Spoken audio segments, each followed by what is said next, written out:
لە سنووری بەڕێوەبەرایەتی پۆلیسی ڕاپەڕین شەژمانجی یەکەمی ئەم ساڵی 2018 1925 ڕوودا و لە سنووری ئیدارەی ڕاپەڕین ڕوویاندا و تۆمار کراون لە بنکەکان و بەشەکان و هۆبەکانی سەر بە بەڕێوەبەرایەتیمان.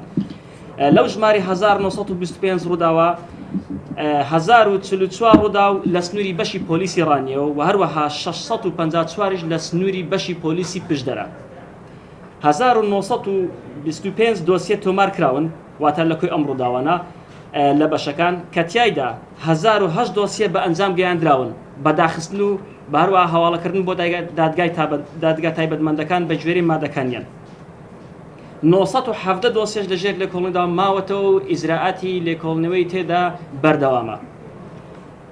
لە سەرجەم ڕووداوەکانی سنووری بەڕێوەبەرایەتی پۆلیسی ڕاپەڕین ئەو تۆمەتبارانەی کە فەرمانی دەستگیرکردنیان هەبووە ئەوانەی کە دەستگیر کراون سەرژمێری کۆی گشتی ئەو تۆمەتبارانەی کە لە سنووری ئیدارەی ڕاپەڕین دەستگیر کراون 948 کەس دەستگیر کراوە بەپێی مادە جیاجیەکان لەسەر ڕووداوە جیاجیەکان کە تیایدا 909 کەس لە ڕەگەزی نێرە و 39 کەسیش لە ڕەگەزی مێە.